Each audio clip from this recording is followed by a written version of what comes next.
Good morning and welcome to the Petitti Pro Garden Show. Thank you all so much for getting up early and being with us. So we are going to be talking about so many things going on this fall and what we have going on in our community, and also some of the issues that a lot of you are having in your vegetable gardens still, and some of the things that we can be dealing with when it comes to our landscape and our lawn. So we're going to go ahead and ask the Lord's blessing over our show, and we're going to get rolling. So if you would just assume an attitude of prayer. Father, we just come before you right now, and we thank you for your goodness, and we thank you for your grace. We just ask that you will use us today to bless you and to bless the people that are listening. Help us bring your word to them and let them know that without you we are nothing, and that we can only live this life to glorify you. Father, we just ask this in your precious and your holy name. Amen. So we also have guests with us today, and we have Sharon and Terry from Arrowhead Orchards, and we're going to be talking with them in a few minutes after we answer your questions. So good morning, you guys. Thanks so much for being here. Hope you had your coffee and you're ready to go now. Yes. So we're going to go ahead and answer some of your questions. The first question that we had today was about food for our bulbs. So if you are planting tulips and daffodils and hyacinths and alliums, all of those fall bulbs that are going to be blooming in the spring, which I should tell you, they are all in. We have all of the bulbs, even the iris. If you need any of those bulbs, we have all of them in for your beautiful flowers in the springtime. So this is when you plant those in the fall. October is a fabulous time to do that. And so the question was, so when I'm planting my bulbs, what should I use? You sell bulb tone and you sell bone meal or a bulb food. And so what should we use? And really, I like to use both. Bone meal doesn't have the potash in it like your bulb foods will.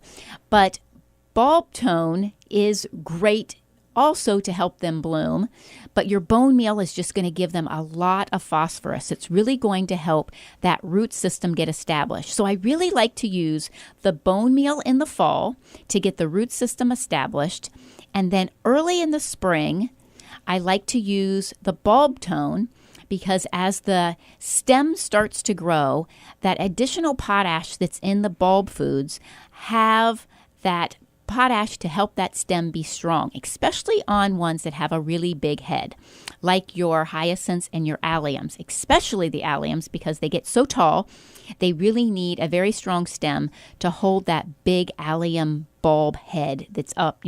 I think the ones we have, the gladiators, get up to 8 inches across. So you really need a strong stem to be able to hold that size of a flower.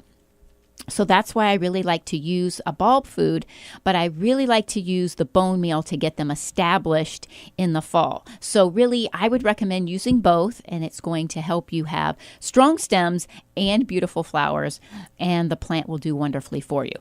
The next question that we had was about grubs, and several of you are noticing that we have grubs now. And you know that we only sell milky spore for grubs. But if you put milky spore down right now when you have an infestation of grubs, it's not going to kill them, because the powder that you put down has to get wet and start to actually grow in the soil before the grub will consume it and kill it. So if you have grubs right now, you really need to use another type of insecticide. There are some organic ones that do work. Diatomaceous earth and also spumocid will both work.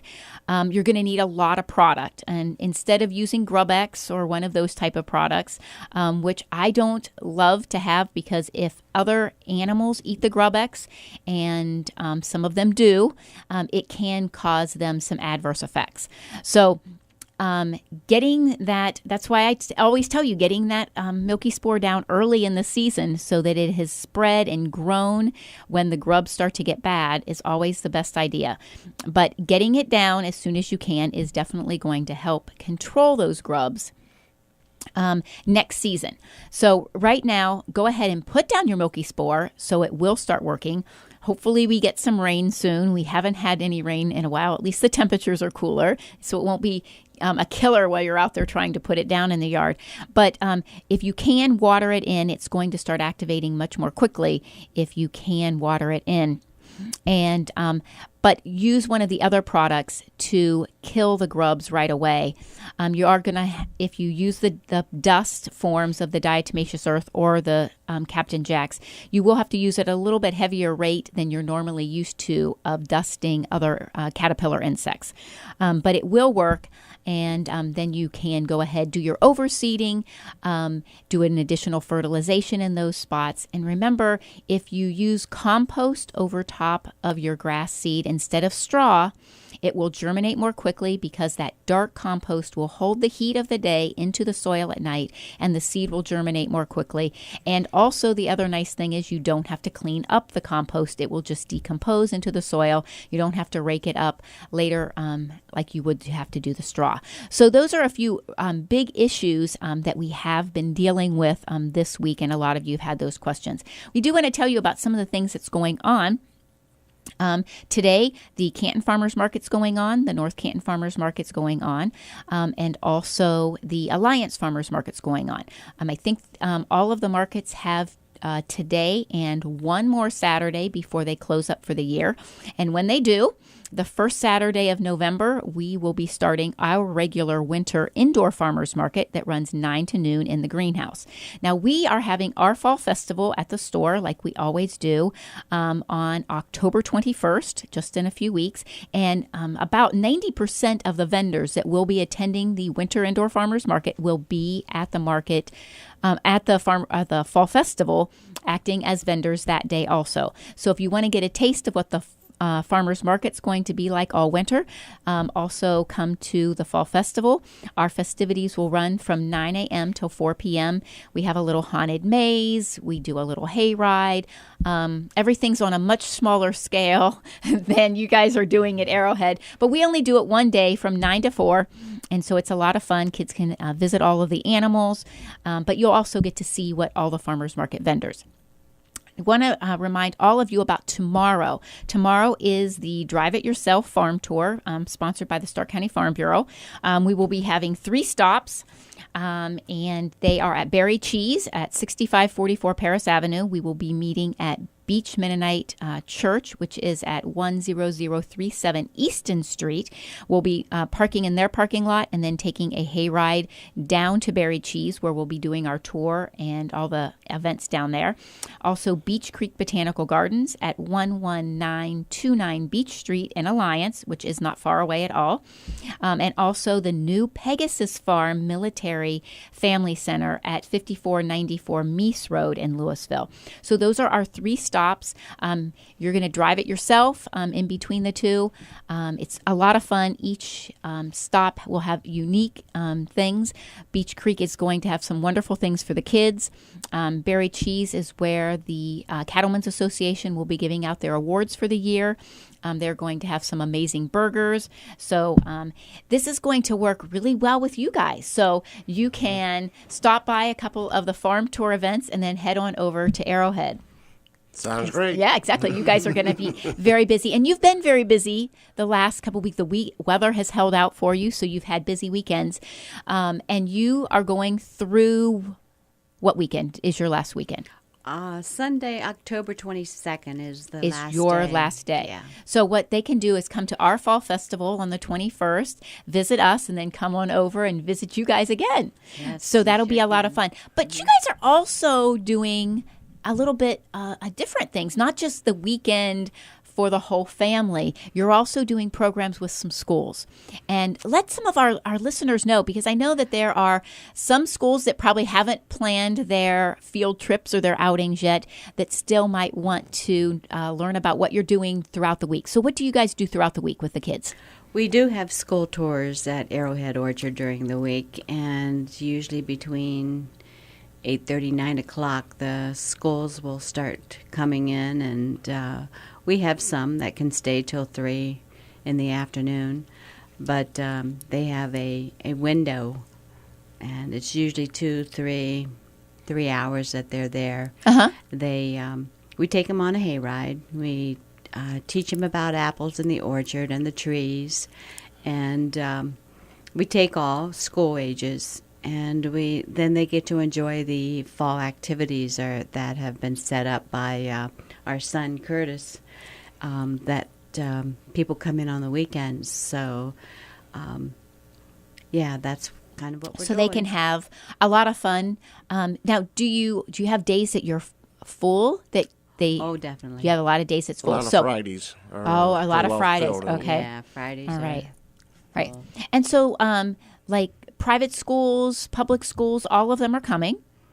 Yes, even other groups will come. Like sometimes nursing homes they'll bring their Oh, how neat! Yeah, Oh, how interesting is that?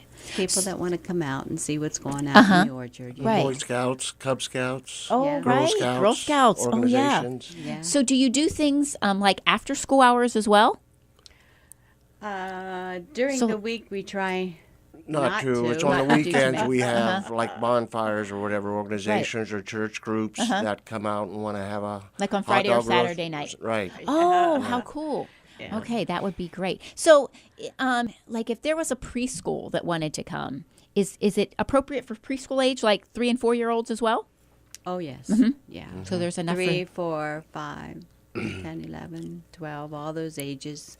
It's they enjoy the orchard. Uh-huh. They enjoy the running around, the activities. They love the hayride. During the week, we do not take them to the pumpkin patch. So there's some things you'd want to call us right. and And find so, out more about it. so if their group wants to come during the week or let you know that they're coming on the weekend, how do they get a hold of you guys? They call the store At 330-862-2733. okay, That's the market. that's the market, and then also you have a Facebook page, We do. so they could also message you on Facebook. Right, and if they want to learn a little bit more about it, we also have a page on our website, Okay, so www.arrowheadorchard.com. okay, that's perfect. And so you watch your Facebook page. So if somebody sends you a private message, they can Oh, yes. do that as well. So yeah, make sure that you like Arrowhead Orchard on Facebook, and then you will get their notifications when they update things. And then they would appreciate it if you would share those events that are going on, let more people know about it from all over. So if you do, you guys know like who has come the farthest to visit? Is there like a group that has come the farthest to visit you guys? Not so much a group, maybe individual families coming from Carolinas, even Florida. From the northern states, I'm not Oh, that's so sure, cool, but- though. Yeah. That somebody would come that far. A lot of them have family traditions that this is where they like to Oh, go every year to bring the right. family and the kids because that's a lot of our customers maybe was kids at one time. Now they have their own kids that are Right. coming back. And that So they make it a weekend and come back and get to Yep. visit. Right. So you're an orchard, and people are coming right now because it's a lot of fun and you do fall festivities. But you're really an orchard. It's not like you have a few apple trees and you have a fall festival thing Right. going on during the fall. So, and this all started because you do have an orchard. Right. So what do you do besides your market where you sell your apples? Where else can people get your apples? We've been around for 85 years, and the orchard started in 1932, and we're the third owners, and we have about 40 acres of apples and peaches, and a lot of our apples previously went to the grocery stores. When we bought the orchard in 1986, probably 90% was the wholesale market and 10% was the retail market. Right. Now it's almost flip-flop where 80% is our retail and 20% is wholesale. Is wholesale. But we do take our apples, the 3-pound bagged apples, to Fisher Foods. which Another is great another local grocery store. Wonderful. Kishman's IGA And Minerva. and Woods Grocery in Malvern. And Malvern. Oh, cool. So, yep, we deliver once to twice a week to each of the grocery stores, and they take all varieties of our apples. Right. So it's another way to get out to the people. If they can't get to us, they can go to the local grocery To a local grocery store, and it's wonderful to support one of those local grocery stores And as people, well. when they come out on those hay rides, they're amazed as to what the orchard is. Right. They get to see a little bit more. They get to see some of those 7,000 trees that have been planted out Right. there. And so they enjoy that. Oh, right. And thank goodness for the change in the weather. So we'll have Right. It has been a little warm. Yep. Yes. So did you have any issues this week, like with any groups coming to visit you this week? One of the school tours yesterday, we ended up getting the hose out to let the kids enjoy the water a little bit. Right, because early in the week it was really, really hot. Yeah, it was in Yeah. the 90s. Yeah, it was smoldering. I mean, I know in the greenhouse we were like, oh my gosh, it feels like July in here, 102, 103 degrees in the greenhouse. I was like, oh my gosh, I don't know if I really want this time of year. And besides that, we're really dry. So being dry, does that affect the apples? Yeah, we've noticed within the last week, particularly our Golden Delicious, the leaves are turning yellow and starting to drop off. And that's just a sign of the tree trying to protect itself. Right. And once the leaves start to drop, then your apples isn't too far behind that. So we're trying to keep up. We're glad to see the cool weather finally get here. Right. It's going to slow down, but it matured the apples that much quicker. We were 10 days ahead of schedule. Now we're probably 14 to 20 days ahead of schedule. Ahead of schedule. Oh, so we're going my. to be picking Melrose today and tomorrow. And the following weekend, we'll probably already be into our Granny Smith and Fuji's, which is normally at the end of October. October, right. But I've noticed down some of our, like our Rome Beauties, which is a red apple, some of them are getting sunburned, was on there from being too hot. Really? And I've never seen that before on some apples. But they're still hanging on the tree, but Right. it's going to hurt the quality of them. Exactly, right. So I have a question for you, Terry. We sell fruit trees, and we sell them in like a 7 to 10 gallon container. Correct. We notice, and we water our potted stuff every day, but we noticed cherry trees this year dropping their leaves really early. We had 3 cherry trees left that hadn't sold, and they dropped their leaves really early. Was that normal because of? I mean, and it wasn't drought, because Yeah, they you didn't know that watered it them. didn't rain because we water them. But we just noticed that they dropped their leaves really early this year. I've noticed that with other fruit. It just seems to be that Mother Nature knows that fall is coming early. And since we had an earlier bloom, that means once you start to get to shorter days, even though we might be warm temperatures, they're ready to go into hibernation. I see. Okay, well, that's So sort of nice to know because I kept saying, I don't understand, Even though the potted plant wasn't in the ground, maybe it's a part of the earth like we Right. are. Maybe Exactly. we all should be getting ready for Right. So, interesting winter. well, that's what I was going to ask you. Does the winters affect the fruit trees? Like if we have a really hard winter or if we have, a more mild Yeah. winter, how does that affect the if fruit we trees? get real cold temperatures early, like if you get down to 0 on the peach trees where they haven't what we call hardened off, where the sap has gone out of the trees and gets a chance to get firmed up before the cold, you can actually kill peach trees if we get too cold too early. And I'm talking like, first part of December, if we got 0-degree weather, we're not going to have probably peaches next year, and we've always have lost trees completely. Right. Because the sap isn't out of the tree. If you get cold, it will just split the tree. It will just actually split it wide open at the trunk, and that will let the disease and everything come in. Because it would freezing, it would expand it, and it Yeah. would just burst. So you like to have a kind of a step down, maybe 20 degrees one week, the following week 10 degrees, and then maybe down to 0 by Right. the 1st of January. And that helps to get them ready for Get them hibernation. ready for the cold, right? Have you noticed peach trees are more touchy than other fruit trees? Oh, yeah. Yeah. They're more susceptible. Plus, they'll bloom before apple trees. Right. So that means you don't want to have any early frost coming in March or April, because if you do, they could be Right. killed off. Where apples are a little more hardier. Right. They can take down to 20, 21 degrees, in March or April. Right. Where peaches usually about 27, 28 degrees when they're starting to come into bloom.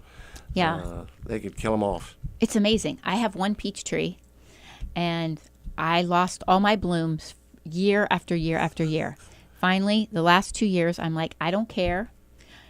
Once we have some warm days, every night that it frosts, I'm covering this Yep. tree. So I leave a 10-foot ladder sitting out beside that tree.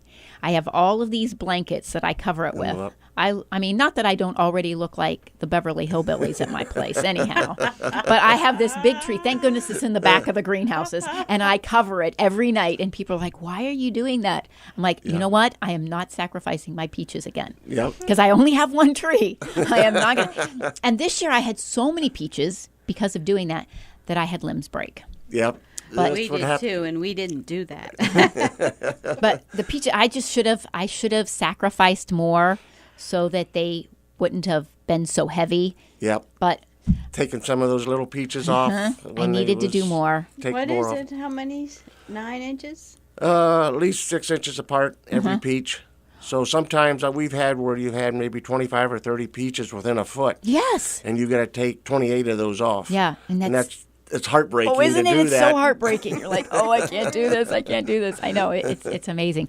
So, your festivities are going through the 22nd. And what time of the days does your weekend event start and end? Saturday morning. It starts at 9, and we have later hours now for Saturday to 6 o'clock, the same as the market. So it's not confusing to people coming in. Right. That's a good idea. 9 to 6 on Saturdays, Sunday 12 to 5. 12 to 5. And then what about Fridays? Friday, we usually we only have bonfires on Friday evening, starting at 5 o'clock. So Friday and Saturday are our bonfire nights. Oh, so after festivities are sort of over, y'all do a bonfire, and anybody that's there at like 6 o'clock closing time can stay for bonfires. No. Okay. Explain how you do this. People call and they schedule bonfires too. So a group will come and we'll have a bonfire for them, or 2 groups will come and we have separate bonfires for them. Okay. So if they want to do a bonfire activity in the evening, they need to call also. Correct. And schedule that with you as well. Right. Oh, wonderful. So if your group, it doesn't matter, maybe your youth group at the church or your Boy Scouts or Girl Scout troop wants to do something on a Friday or Saturday night, you better give them a call and get that scheduled, because you guys are has to be a really popular thing. Oh, it is. And so you'll book up for that. You won't have any openings. Yeah, people like evening bonfires. Oh my gosh. We let them bring flashlights so they can go through the corn maze, the 2-acre corn maze. In the dark. The evening. Oh, that has to be fun. Yeah. Oh my gosh. Okay. So the older children enjoy that. Right, exactly. Young adults. No one's going to be jumping out at them or anything. No, right?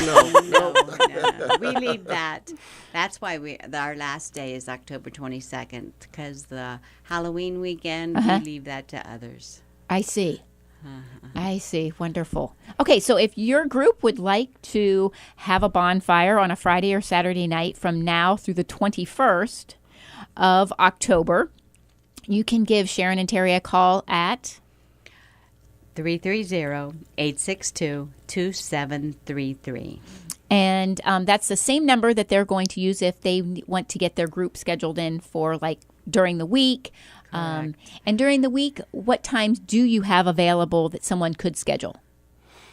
Do you do things from 9 to 3 in the afternoon, or how do you? 9 to 3 is during the week. During the week. We would talk and go over our calendar. People have wanted to come Fridays, and I've just closed Fridays. Because Friday's has booked up so fast, right? Right. Yeah, you can't squeeze anybody else in, right? Yeah, exactly. And we want them to enjoy. And right, and if you have too many people, then you just have can't. Much fun, right? Because we want to take everybody out on a hayride, and if you got a couple hundred students there, it takes time to take them out around, because it takes about 25 minutes to make a round trip on the hayride to go through the orchard. Yeah. And they like to educate them a little bit. Right, let them talk about the orchard and the apples while you're out there. Oh, Harold wonderful. is usually the tractor driver, and he's been with us a lot of years. He's good at teaching them about apples and all the different things that he does on the orchard and that kind of stuff. And we make sure every student gets a little pumpkin and an apple, and each classroom gets a gallon of cider and a large pumpkin to take back to their classrooms. To their classrooms. So they can how much fun. taste some good, fresh Sweet cider. I know it's amazing. I had some the other day and it is delicious. It's delicious. Well, I really appreciate you guys being here. It's so much fun. And if you would like to come out to Arrowhead, enjoy the fall activities, they are at 11724 Lisbon Street. That's Route 172. We're about 6 miles east of East Canton. Okay, so you can do that. You can give them a call to set up a scheduled time for your group, and we really appreciate you guys being with me again. Don't forget the Farmers Market downtown Canton, downtown North Canton, and in Alliance today. Farm tour is tomorrow. If you have questions, you can give us a call at the store at 330-455-5997. You can go to our Facebook page at Anthony Petitti Garden Center, or you can go to the Stark County Farm Bureau's Facebook page, or either one of the websites, and you can get all the information. And we also have flyers and maps at the store at 5828 Columbus Road, right there on the corner of Columbus Road and Broadway. And if you have questions, you can always ask your questions by telephone at 330-455-5997, or you can give me an email shout out at cindypetitti@gmail.com. We want to thank you all so much for being with us this morning, and have a blessed week.